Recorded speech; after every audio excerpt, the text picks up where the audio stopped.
Hi friends, good morning. आज काय special तुमच्याकडे? आज मी करणार आहे थोडंसं वेगळा पलाव. म्हणजे कोण भात ते खात नाहीत, विदाऊट तांदळाची पलाव म्हणू शकतो आपण. तांदूळ वापरायचा नाही. कोण भात ते खात नाही, मग त्यांना कधी तर असा पलाव ते खाऊ वाटले ना, ह्याच्याने करू शकतो आपण. टेस्ट चेंज होते, तांदळासारखी टेस्ट येते असं मी म्हणत नाही.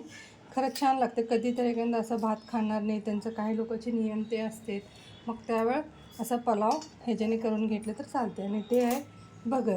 हे उपासमध्ये वापरत नाही का शाबूसोबत. आमच्या तिथं भगर म्हणते, तुम्ही काय म्हणता मला कमेंट करून सांगा.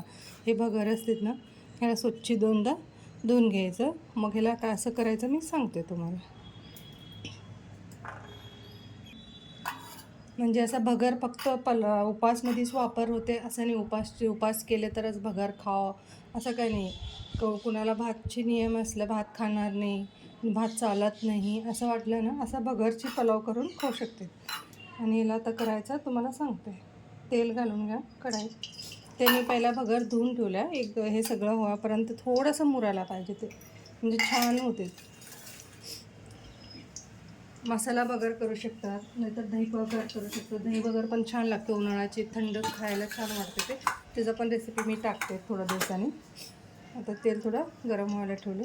मी मोहरी टाकत नाही, कसं पलावला मोहरी छान वाटत नाही, मग मी घालत नाही मोहरी. हे उपासला कोण खाऊ शकतात, कुणाकडे हळद चालते ते खाऊ शकतात, कुणाकडे हळद चालत नाही ते खाऊ शकत नाही. असं तर मी दुसरं काही घालत नाही, म्हणजे उपासला चालत नाही असं काही घालत नाही. फक्त एक हळद, मग कुणाचे नियम कसं असते त्याच्यानुसार. जिरा,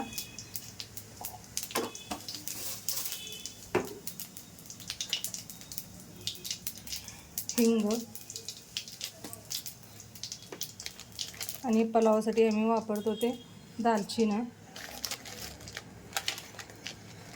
एक 2च लवंग. कसं दालचिनी लवंगशिवाय पलाव होत नाही. दालचिना, लवंग हे मी खास उपासची लोकांना नाही करायला आले, म्हणजे कोण भात ते खात नाही त्यांना. हे मसाला पान, हे बघा, मिरची,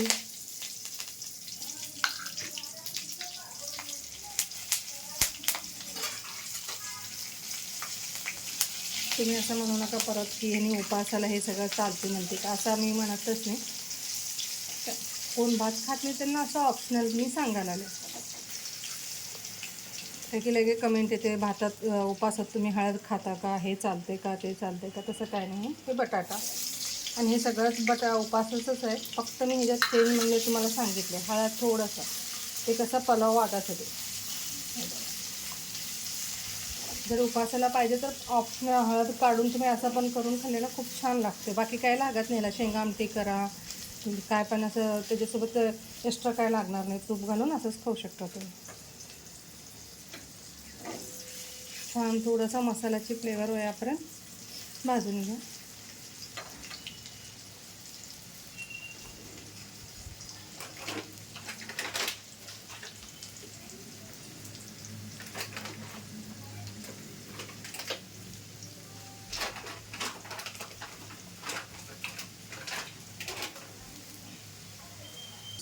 आणि हे 2च काजू टाकालेले, बदाम. हे कसं पलावला छान लागतं, फ्लेवर छान सुटतं काजूचं. आता ह्याला मी आता थोडासा हळद टाकते.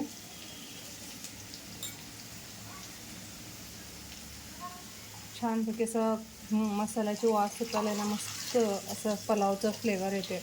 लवंग, दालचिनी म्हणून. पाण्याची क्वांटिटी मी सांगत नाही. कसं कोणाला असं मोकळं भगर पाहिजे, पाणी कमी घाला. कुणाला असं मऊसर छान एकदम एकजीव पाहिजे तर पाण्याची क्वांटिटी जास्त आहे. शक्यता भगरला पाणी कमी लागते, का की भगर एकदम बारीक असते, मग लई त्याचं पच होते. शक्यता कमीच घाला. मी आता हे बघा, एक वाटीभर भगर घेतलेला आहे. एक 1.5 ग्लास पाणी घालते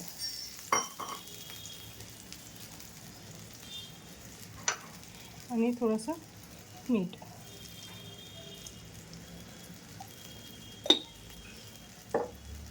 तसं कधीतरी एखादा भात सोडले ना, कधीतरी काय असं कोणतं पलाव करून खाताना आपल्याला पण असं खाऊ वाटतं. थोडंसं साखर खाऊ वाटलं तर असं करून खाऊ शकतो आपण. असं नाही की भात खाल्ल्याने तर आपल्याला दुसरं काय व्हरायटी करून खाऊ शकत नाही असं नाही. थोडंसं पाणी उकळी येऊ द्या. पाण्याचे प्रमाण तुम्हाला ते सांगते मी परत एकदा. पाणीचं तुम्हाला ते सांगते, म्हणजे कसं कोणाला जास्त असं मोकळा मोकळा पाहिजे तर कमी घाला, मऊसर पाहिजे तर जास्त घाला. हे छान असं उकळी आले पाणी. मी फक्त हळद घातले पुलावची कलर यासाठी.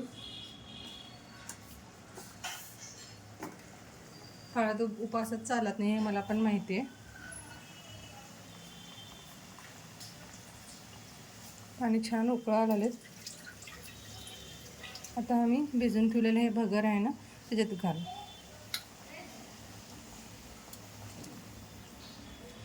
उपीट पण करते, रव्याची नाही म्हणत नाही, उपीटसारखं. खरं हे पुलाव छान लागते. मी स्वतः पण करून खाते, काय की मी पण तांदूळ खात नाही खूप वर्षापासून. मग मी कधीमध्ये मला कधी पुलाव खाऊ वाटलं ना, मी असं करून खाते. म्हणून म्हणले अजून कोणतरी असं असले की तांदूळ खात नाही, नियम घेतलेले असते, सोडलेले असते तांदूळ, मग काय त्यांना पण यूज होते म्हणून तुम्हाला रेसिपी शेअर करायला. भगर मात्र एक दोनदा स्वच्छ धुवून घ्या. कसं काय वेळ भगर जुनं असतात ना दुकानातलं, मग असं मुग्ग स्मेल येते वेगळंच, मग त्याच्याने ना भगर पूर्ण बिघडते. कशाने वेगळं स्मेल आलेलं, वेगळं स्मेल आलेलं आम्ही म्हणतो, काय कळतच नाही. मग मी एक दोनदा असं बघितले, म्हणजे बहुशा भगरचाच प्रॉब्लेम आहे. कसं आणताना तर एवढा दुकानात तर चौकशी करत नाही की लई दिवसाचा आहे का, वास बघू काय, की दुकानदार आपल्याला लगेच चिडताय. घ्यायचं असलं तर घ्या नाही तर सोडा.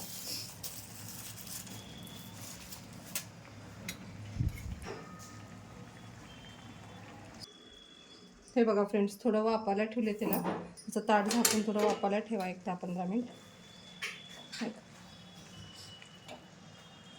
खूप छान लागते टेस्ट.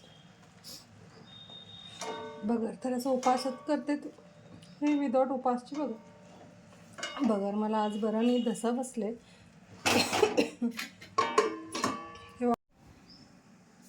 हे बघा फ्रेंड्स, आता 10-15 मिनिटाचं जरा वापायला ठेवले होते. मी जास्त असं मऊ करायला गेलं नाही, जरा छान मोकळा भात कसा असते ना तसा पाहिजे म्हणून थोडं पाणी कमी घातलेलं होतं. कसं पण तुम्ही करून घेऊ शकता बगर. पाणी क्वांटिटी वाढलं तर मऊ मऊ होते, कमी घातलं मोकळं मोकळं होते. मग काही लोक म्हणते त्याच्यापेक्षा मग उपीट करून खायला काय प्रॉब्लेम आहे. खरं हे टेस्ट वेगळं आहे, ते उपीटची टेस्ट वेगळं आहे. ते बघा तुम्ही नक्की एकदा करून. हे बघा फ्रेंड्स, हे झालं तयार. आणि वरून थोडंसं कोथिंबीर घालून.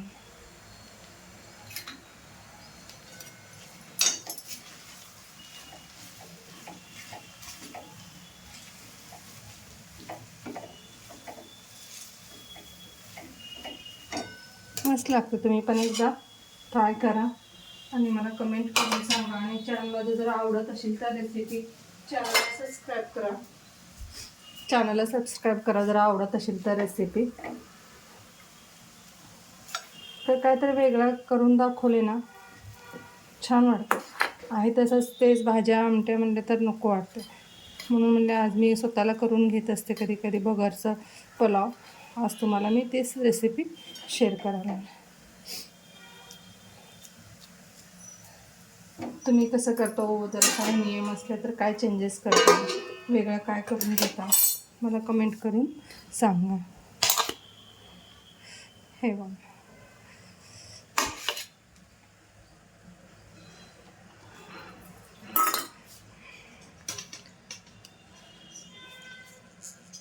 आज मी एकटीच आहे, मग थोडंसं व्हिडिओला मला अवघड व्हायला, नंतर लेकरं असले की करते तर मध्ये मध्ये.